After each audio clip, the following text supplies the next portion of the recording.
যেতে পারবেন। দ্বিতীয় হলো আত্মবিশ্বাস। হেরে যাওয়া বস্তুও আবার জিতে নিতে পারবেন। যদি আপনার নিজের আত্মবিশ্বাস থাকে তাহলে আপনি কখনো পরাজিত হবেন না। এবং তৃতীয় হলো অহংকার। জয়লাভ করার পরেও কিন্তু এটা আপনাকে পরাজিত করতে পারে। সেই জন্য জীবনে সঙ্গবদ্ধ হন, আত্মবিশ্বাস রাখুন, কিন্তু কখনোই অহংকার করবেন না। এই অহংকার আপনার থেকে সবকিছু কেড়ে নিতে পারে। এই অহংকারের জন্যই মথুরাপতি কংস নিজের পতনের দিকে অগ্রসর হয়েছিলেন। এই অহংকারকে ত্যাগ করুন আর আমার সাথে ভালোবেসে বলুন, রাধা রাধা। এই সংসারে সব থেকে বেশি কঠিন কাজ, এর থেকে বেশি কঠিন এই সংসারে আর কি বা হতে পারে? এই সংসারে, এই সমাজে, নিজের পরিবারের মধ্যে থেকেও ধৈর্য ধরে সামনে অগ্রসর হওয়া, এটা হলো সব থেকে কঠিন কাজ। কারণ যখন আপনি তপস্যা করেন তখন সেখানে আপনার ধৈর্য ভাঙার মতো কেউ থাকেন না, না কোনো বন্ধু, না কোনো আত্মীয়, না কোনো শত্রু, কেউ না। কিন্তু যখন আপনি এই সমাজে, এই পরিবারে থাকেন, কোনো না কোনো ব্যক্তি এসে আপনার ধৈর্যের বাঁধ ভেঙে দেওয়ার ক্ষমতা রাখেন। তারা আপনার ধৈর্যের বাঁধ ভেঙে দেয়, আর কখনো কখনো তারা অনিচ্ছাকৃতভাবেই সেটা করে থাকেন।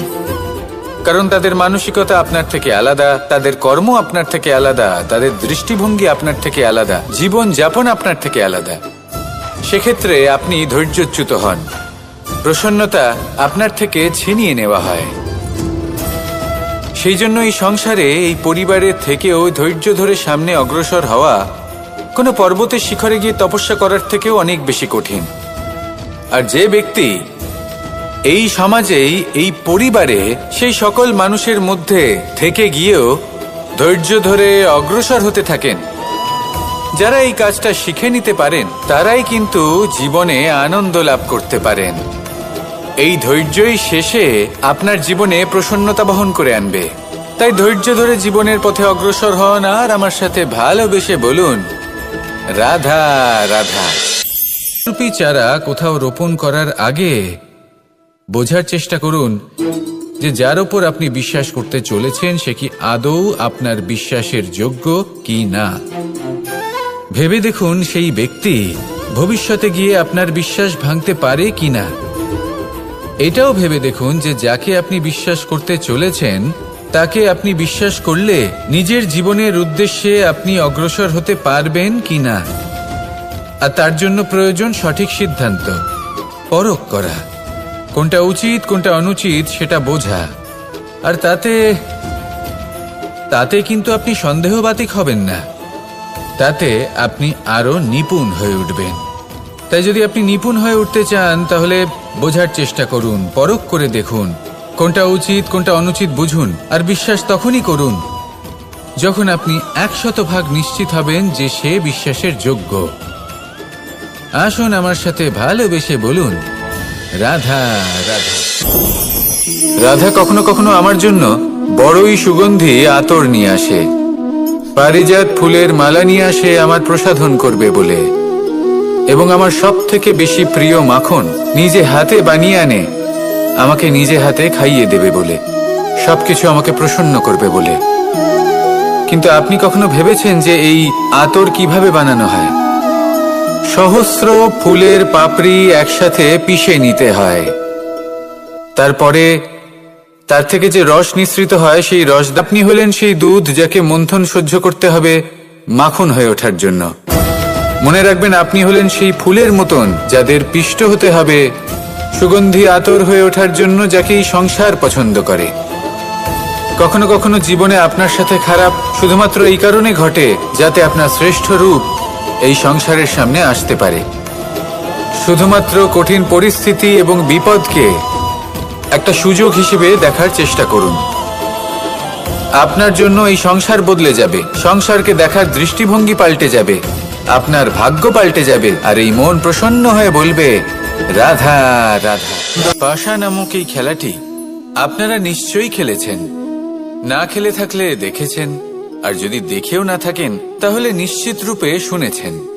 মহাভারতের এই মহাযুদ্ধ কোথাও না কোথাও এই পাশা নামক খেলার কারণে হয়েছিল। পাশার এই বিচিত্র খেলা, দান, এইসবের কারণে কেউ নিজের মাথায় রাজ মুকুট পরিধান করেছিলেন, আবার সেখানেই পরাজিত হওয়ার জন্য কাউকে বনবাসও ভোগ করতে হয়েছিল। কিন্তু এই খেলা সমাপ্ত হওয়ার পরে সমস্ত ঘুঁটি আর এই পাশার ছক একই পুটলিতে স্থান পেল। এটাই হলো আমাদের জীবন। এই সংসারে আমরা জয় পরাজয়ের বিষয়ে এতটাই ভাবি, এত চিন্তা করি যে এই জীবনের খেলার আনন্দটাই উপভোগ করতে পারি না। আর অবশেষে কি হয়? কেউ জয়ী হন, কেউ পরাজিত হন, কিন্তু দুজনেই একই স্থানে পৌঁছে যান। প্রত্যেক ব্যক্তি মৃত্যুর পরে একটি নির্দিষ্ট স্থানেই পৌঁছতে বাধ্য, কিন্তু ততক্ষণ এই জীবন, এই খেলা, তার আনন্দ উপভোগ করুন। এই সংসারে সেই ব্যক্তি শ্রেষ্ঠ স্থানে পৌঁছতে পেরেছেন যিনি এই সংসারকে প্রকাশ প্রদান করেছেন, যিনি কখনো জয় পরাজয় এ বিষয়ে ভাবেননি, শুধু এই জীবনের খেলার আনন্দ উপভোগ করেছেন। এটাই আপনিও করুন আর আমার সাথে ভালোবেসে বলুন, রাধা রাধা। প্রত্যেক মানুষ নিজের জীবনে দুঃখ অনুভব করেন। প্রত্যেকের দুঃখ আলাদা হতে পারে। কারোর মনে এই দুঃখ থাকে যে সে তার বাবা মায়ের সব ইচ্ছে পূরণ করতে পারেননি। কেউ এটা ভেবে দুঃখ পান যে সে চিরকাল সদাচার করেছেন, সৎকর্ম করেছেন, কিন্তু তাও তাকে দুরাচারী বলে মনে করা হয়। কেউ এটা ভেবেও দুঃখ পান যে তার সামনে যে ব্যক্তি রয়েছেন তার চোখে তিনি শত্রু হয়ে উঠেছেন বা দুষ্ট হয়ে উঠেছেন, যেখানে তিনি হয়তো কোনো অনুচিত কাজই করেননি। এবার এই সমস্ত বিষয় নিয়ে ভেবে নিজের ব্যক্তিত্ব নিয়ে সন্দেহ প্রকাশ করবেন না। যদি নিজের ব্যক্তিত্ব নিয়ে কোনো সন্দেহ থেকে থাকে তাহলে কর্ম সংক্রান্ত প্রশ্ন করুন যে আপনি যা করেছেন তাতে কি উচিত ছিল, কি অনুচিত ছিল। যেটা প্রয়োজন সেটা এটা বোঝার যে আপনার অন্তর্মন, আপনার বিবেক আপনাকে কি বলছে, আর আপনার অন্তর্মন আর আপনার বিবেক আপনাকে যেটা করতে বলবে শুধু সেটাই করুন। আর তারপরে এই সংসার কি বলবে, কি ভাববে সেসব নিয়ে ভাবতে যাবেন না, কারণ এই সংসার তো ঈশ্বরকেও প্রশ্ন করে থাকে, ঈশ্বরকেও দোষী মনে করে। কখনো কখনো যখন কোনো ঘটনা মানুষের ইচ্ছা অনুযায়ী ঘটে না, তখন মানুষ এটা বলে যে হে ঈশ্বর, আপনি আমার পাশে থাকলেন না, আপনি বড়ই কঠোর, এটা আপনার দোষ। যেখানে বেশিরভাগ সময় হয়তো সে নিজেই নিজের কর্মফল ভোগ করছে। আর কখনো কখনো ঈশ্বর হয়তো তার জন্য আরো ভালো কোনো পরিকল্পনা করে রেখেছেন, কিন্তু মানুষ সেটা বুঝতে পারে না। তাই দিনের শেষে যেটা প্রয়োজন সেটা হলো নিজের মনের কথা বুঝতে হবে। আপনার বিবেক কি বলছে শুধু সেটাই করুন আর সামনে এগোতে থাকুন। আমার সাথে ভালোবেসে বলুন, রাধা রাধা। পরিবর্তন, এটা হলো সৃষ্টির অমূল্য নিয়ম। এই সংসারে সবকিছু সময়ান্তরে পরিবর্তিত হয়, এই সময়ও পরিবর্তিত হয়। পরিবর্তন চিরকাল হয়ে এসেছে আর চিরকাল হতে থাকবে, কিন্তু এবার আমরা সেই পরিবর্তন কিভাবে লাভ করব যেটা আমাদের প্রয়োজন, যেটা আমরা চাই। আমরা জীবনে বিকাশ চাই। এই বিকাশ কিভাবে লাভ করতে পারি? এই প্রকৃতি কিন্তু আমাদের অত্যন্ত উত্তম উদাহরণ দিয়ে বুঝিয়েছে। একটি বিন্দুর উদাহরণ দিয়েছে যা ভবিষ্যতে একটা বিশাল নদীর আকার ধারণ করে। এটা কিভাবে হয়? মেঘ থেকে একটি বিন্দু ঝরে পড়ে সেই পর্বতের ওপর যেখানে হিম আছে। সেই হিমের সংস্পর্শে আসা মাত্র সেই বিন্দুর সাথে আরো বেশ কিছু বিন্দু যুক্ত হয়। তারপর তারা অগ্রসর হয়, আরো কিছু বিন্দু যুক্ত হয়, আস্তে আস্তে একটা ক্ষীণ ধারার রূপ ধারণ করে, এবং সেটাই ভবিষ্যতে আরো এগোতে থাকে। অনেকটা যাওয়ার পর যখন অনেক সংখ্যক বিন্দু একসাথে যুক্ত হয় তখন সেটা বিশাল নদীর আকার ধারণ করে। এবার আমরা মানুষ বলে আমাদের সাথে এই নিয়মের অন্যথা হয় তা নয়। আমরাও এই প্রকৃতির অংশ, আমাদের ক্ষেত্রেও একই নিয়ম প্রযোজ্য। যখন পরিশ্রম করে অনেক সংখ্যক বিন্দু আমরা একত্রিত করব তখনই পরিবর্তনের নদী প্রবাহিত হবে। প্রয়োজন হল নিরন্তর পরিশ্রম করা এবং ধৈর্য ধরা। এটা করতে থাকুন, জীবনে সবকিছু লাভ করতে পারবেন। কারণ প্রকৃতি আমাদের এটাই শিখিয়েছে, আর আমরা এই ব্রহ্মরই একটি অংশ, যার দ্বারা এই ব্রহ্মাণ্ড নির্মিত। আসুন আমার সাথে ভালোবেসে বলুন, রাধা রাধা। কখনো এই প্রকৃতির দিকে তাকিয়ে, সেভাবেই নদী, সরোবর, এরা নিজেরাও কিন্তু নিজেদের জল গ্রহণ করে না, মাটিকে প্রদান করে, পশু পাখিকে প্রদান করে। সূর্য নিজেও নিজের জন্য প্রজ্বলিত হয় না, সে প্রকাশ ছড়িয়ে দিতে চায় আমাদের সবার কাছে, সে আলো পৌঁছে দিতে চায়। এই প্রত্যেকের কর্মে পরমার্থ নিহিত আছে, আর সেই জন্যই এদের সকলকে পুজো করা হয়। তাই মনে রাখবেন, আপনার কাছে জীবন যাপনের অতিরিক্ত যা কিছুই আছে তা পরমার্থের জন্য। তাহলে তার সদ্ব্যবহার করুন, আর আমার সাথে ভালোবেসে বলুন, রাধা রাধা। আমরা প্রত্যেকেই অবশ্যই এমন সময় দেখেছি যখন অনেকগুলো সমস্যা একসাথে আমাদের জীবনে এসে পড়ে। সমস্যা আমাদের প্রত্যেকের জীবনেই থাকে, আমরা তার সমাধান খুঁজতে চেষ্টা করি, কখনো সমাধান খুঁজে পাই, আবার কখনো যতই চেষ্টা করি না কেন কোনো সমাধান খুঁজেই পাই না। আর যখন এটা হয় তখন মানুষ অত্যন্ত বিচলিত হয়ে পড়েন। নিজের আত্মীয় স্বজন, নিজের বন্ধু বা সংসার, এদের ওপরে এই দোষ চাপিয়ে দেন যে এদের জন্যই এই সমস্যা এসেছে। এবার যদি আমি আপনাকে কোনো পরামর্শ দিই, তাহলে এটাই বলবো যে দৃষ্টিভঙ্গি পাল্টে দেখুন। এই দৃষ্টিভঙ্গি দিয়ে দেখুন যে এই সংসারে যে সমস্যায় আসুক না কেন তার জন্য কেউ দোষী নয়, না আপনি না অন্য কেউ। এই পুরো খেলাটাই আপনার মানসিকতা, আপনার দৃষ্টিভঙ্গির, আপনার মনের। কিভাবে বোঝাচ্ছি? যখন আমাদের মন শক্ত থাকে তখন কঠিন থেকে কঠিনতর পরিস্থিতিও আমাদের জীবনে খুব বেশি হলে প্রতিস্পর্ধা হয়ে থেকে যায়। সেখানে যদি আমাদের মন দুর্বল থাকে তখন অল্প কঠিন পরিস্থিতিও আমাদের কাছে খুব বড় সমস্যা হয়ে যায়, তাই না? একটা শক্ত মন কঠিন পরিস্থিতিকে প্রতিস্পর্ধা হিসেবে দেখে, আর তার মধ্যে ওটা সুযোগ খুঁজে নেয়। আমাদের শুধু এটাই করতে হবে। এই সংসারে অন্য কাউকে দোষী মনে করলে আপনার সমস্যা দূর হয়ে যাবে না। সেই জন্য এই সংসারকে দোষ দেওয়ার বদলে এই সমস্যার মূলে চলে যান, সেটাকে বুঝুন, নিজের এই মনকে শক্ত করে তুলুন।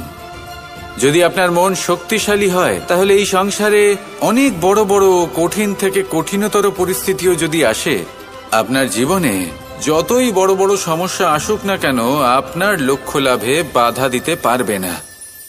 আসুন আমার সাথে ভালোবেসে বলুন, রাধা রাধা।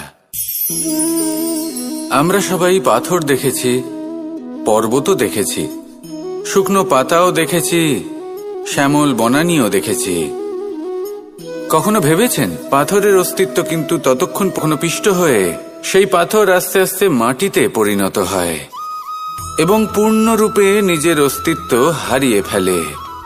এটাই পাতার সাথেও হয়। এই পাতা যতক্ষণ গাছের ডালের সাথে যুক্ত ততক্ষণ তার অস্তিত্ব থাকে, যখনই ডাল থেকে বিচ্ছিন্ন হয় সেও নিজের অস্তিত্ব হারিয়ে ফেলে। আর এটাই আমাদের সাথেও হয়। যতক্ষণ আমরা নিজেদের আপনজনের সাথে যুক্ত থাকি আমাদের অস্তিত্ব বজায় থাকে। যখন আপনজনদের সাথে সম্পর্ক ছিন্ন করি তখন আমরাও আমাদের অস্তিত্ব হারিয়ে ফেলি। এবার এই সংসারের প্রত্যেক ব্যক্তি স্বতন্ত্র থাকতে চান, আর অনেক ব্যক্তি স্বতন্ত্র থাকবেন বলে আপনজনদের দূরে করে দেন আর তাদের সাথে এই সম্পর্ক ছিন্ন করেন। এটা কি সত্যি প্রয়োজন? আপনজনদের সাথে সম্পর্ক ছিন্ন করে নিজের অস্তিত্ব হারিয়ে ফেলা প্রয়োজনীয়, নাকি আপনজনদের সাথে সম্পর্ক বজায় রেখে নিজেদের স্বতন্ত্র করে রাখা সেটা আবশ্যক? নির্বাচন আপনারই। আসুন আমার সাথে ভালোবেসে বলুন, রাধা রাধা। আপনি কি কখনো নৌকা যাত্রা করেছেন? করে না থাকলেও নিশ্চয়ই দেখেছেন যে এই জল যা নিজের অন্তরে সব কিছু সমাহিত করে নিতে পারে, এই নৌকা সেই জলের ওপরেই ভেসে থাকে। নদীর স্রোত কাটিয়ে সে সামনে অগ্রসর হয়। কিন্তু যদি এই নৌকায় কোনো ছিদ্র হয় তাহলে কিন্তু সেই নৌকা ডুবে যাবে। আর এতে কোনো তফাৎ হবে না যে সেই ছিদ্র ছোট নাকি বড়, নৌকা ডুবে যাবে।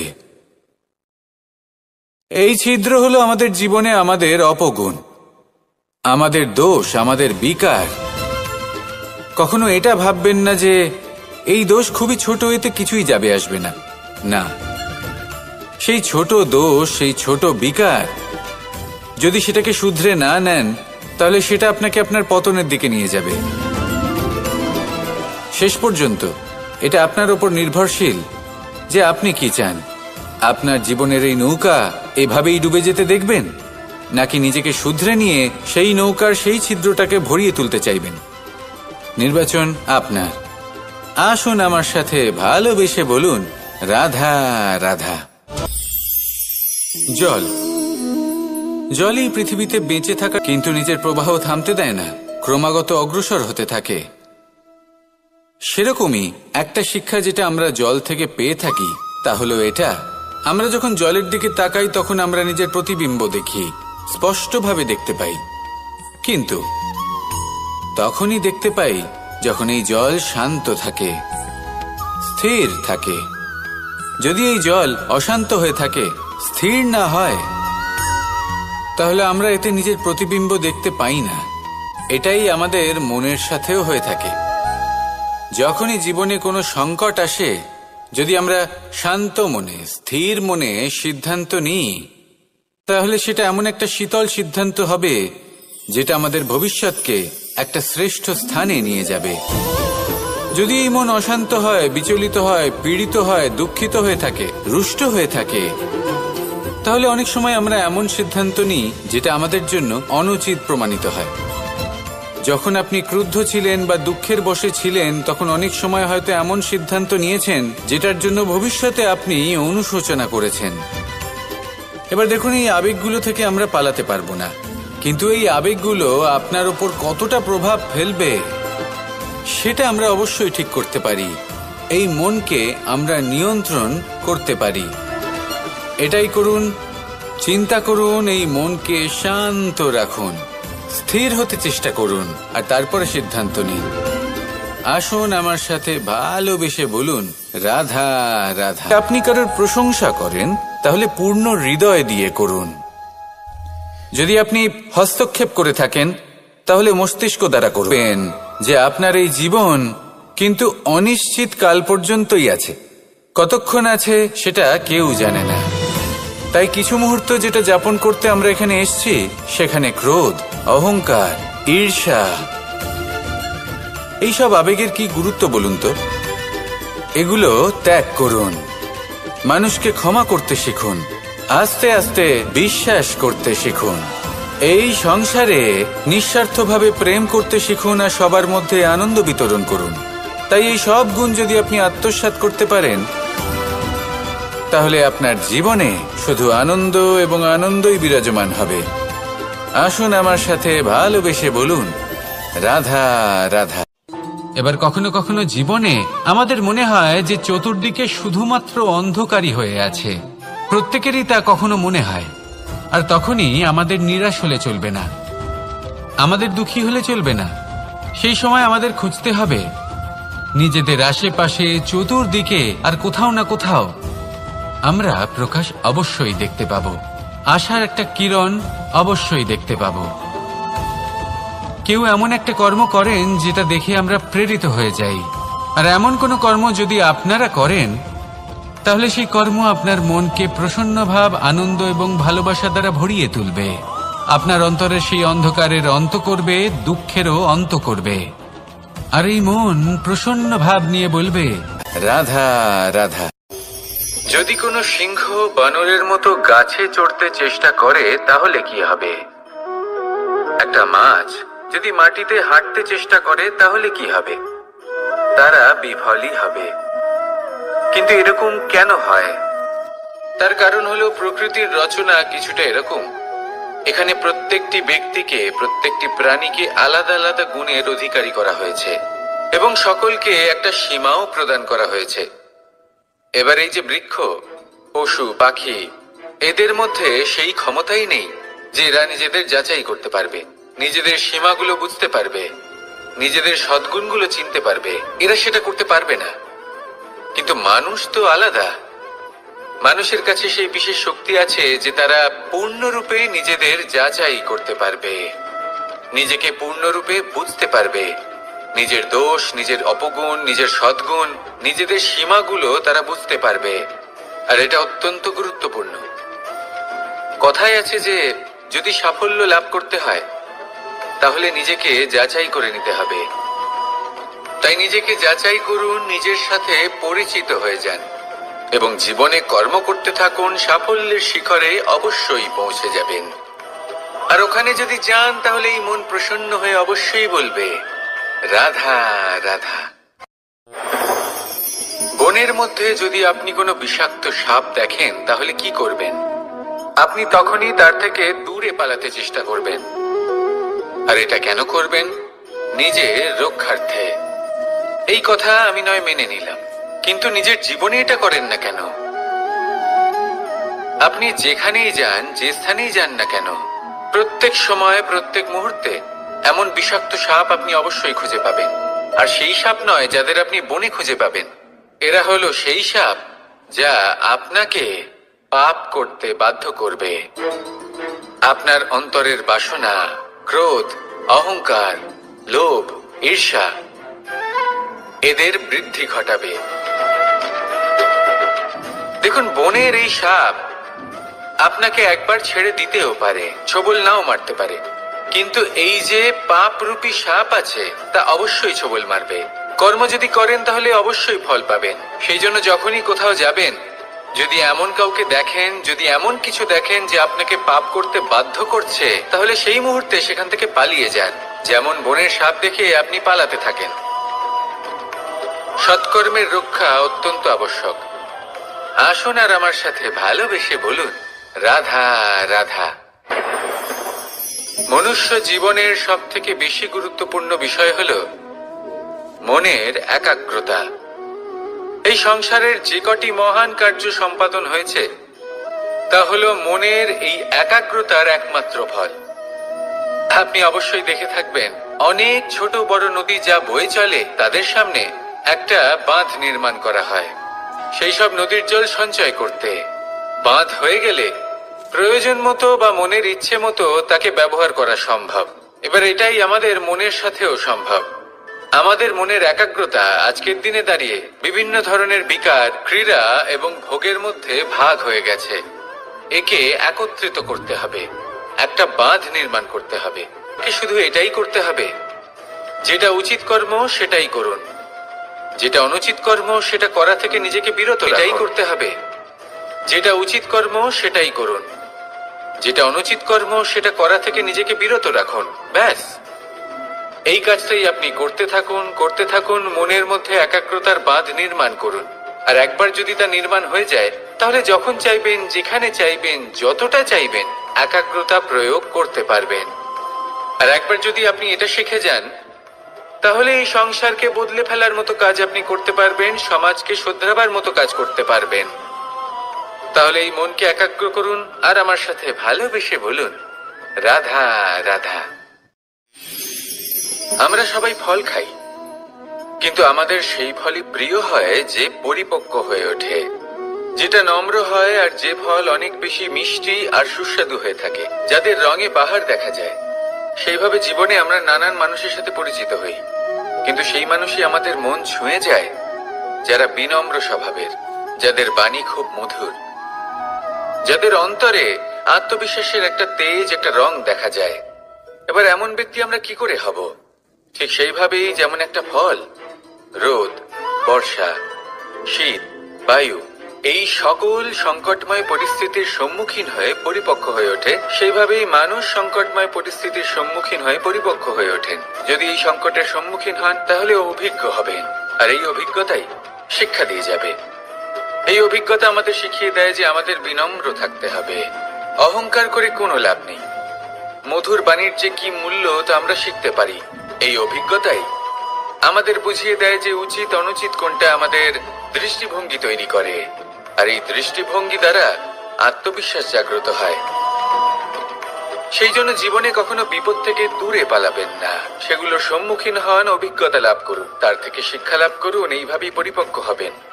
আসুন আমার সাথে ভালোবেসে বলুন, রাধা রাধা। ধন সঞ্চয় করা সম্ভব, আর সেই জন্য ধন সব থেকে বেশি মূল্যবান সম্পত্তি নয়। এবার আপনি বলবেন, এ আমি কি বলছি? এই ধন খুব মূল্যবান, আমরা সকলে অর্জন করতে ব্যস্ত। সেটা এই কারণে, কারণ আপনারা জানেন না এই সংসারের সব থেকে বেশি মূল্যবান সম্পত্তি কি। এ হলো সেই সম্পত্তি যা কখনো সঞ্চয় করা সম্ভব নয়।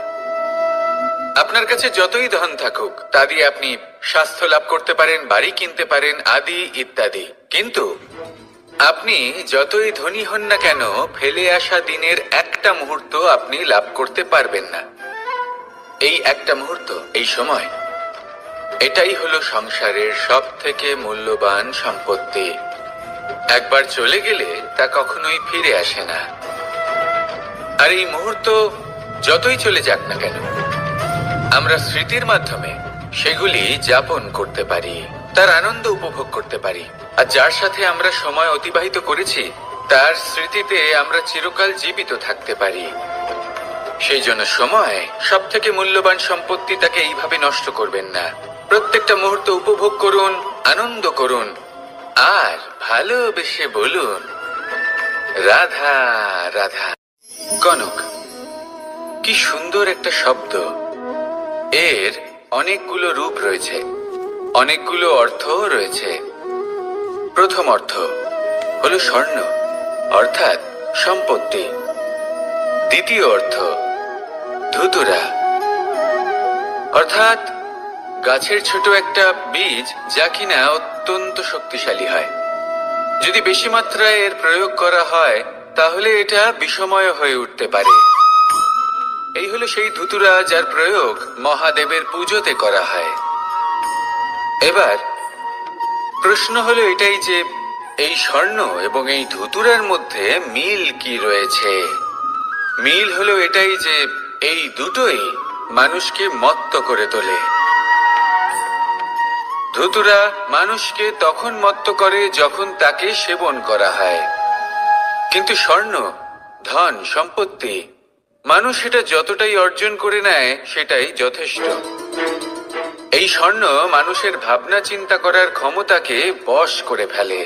মানুষ সম্পত্তির লোভে মত্ত হয়ে ওঠে, কারণ যে যত চমৎকারী, যতটা অমূল্য হয় তাকে সামলানো কিন্তু ততটাই কঠিন, তাই না? তাই মনে রাখবেন, ধন, স্বর্ণ, সম্পত্তি এগুলো ধুতুরার থেকেও অনেক বেশি বিষাক্ত হতে পারে। তাই এর ওপর আত্মসংযমের একটা কবচ পরিয়ে রাখবেন এবং বিবেকের শক্তির সাথে এগুলো প্রয়োগ করুন, তবেই কল্যাণ হবে। আসুন আমার সাথে ভালোবেসে বলুন, রাধা রাধা। রোগ যদি এসে থাকে তাহলে তার ওষুধও অবশ্যই আসে। সমস্যা যদি আসে তাহলে সেই সমস্যার সমাধানও নিজে থেকেই আমাদের কাছে চলেই আসে। এই সংসার, এই জীবনের শুধুমাত্র একটাই নিয়ম আছে, আর তা হলো এটাই, এই সংসার হলো একটা চক্রের মতো। এতে শাশ্বত বলে কিছু নেই, নিত্য বলে কিছু নেই, আর যা কিছুই রয়েছে সব বদলাতে চলেছে। যদি আপনার জীবনে দুঃখ থাকে, সমস্যা থাকে, যদি আপনি বিপদ দ্বারা আচ্ছন্ন, তাহলে মনে রাখবেন সবকিছু বদলে যেতে চলেছে। দুঃখের সময় কাঁদবেন না, মনকে আরো দুঃখী করে তুলবেন না, কারণ এখানে যা কিছুই এসেছে তা যাওয়ার জন্যই এসেছে। তাহলে এত চিন্তা কিসের?